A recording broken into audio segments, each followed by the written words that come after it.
In the Great Smoky Mountains, most roads and campgrounds are back open. The national park shut them down this weekend to play it safe with tropical storm rains and wind in the forecast. WBIR 10 News reporter Jim Athene shows us the Smokies, and most of East Tennessee managed to dodge a big bullet with Florence. We had numerous trees down all throughout the park. Crews in the Smokies spent the day clearing trees and small landslides from Little River Road. But the road here and all the main routes in the park are open after shutting down this weekend, wary of flooding from Tropical Storm Florence. Today when crews came in, they assessed the park and very little damage was actually sustained here.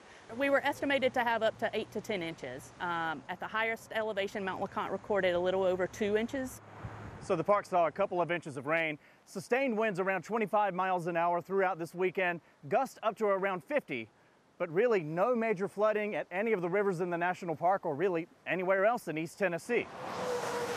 The bigger concern travel-wise is for evacuees headed back to North and South Carolina. We do know, though, that there are a lot more people on our roadways here in Tennessee over the past few days. If they are going to be heading back, that they need to use extreme caution. If you're driving into North Carolina, into South Carolina, contact those departments of transportation and get the latest on those roadways. Some trails and campgrounds on the North Carolina side of the park are still closed for the next day or so, with a chance of heavy rains overnight into Tuesday. Biggest concern that we have are for our hikers going out, that there's still high winds, there's still potential for rains, and to be prepared for that.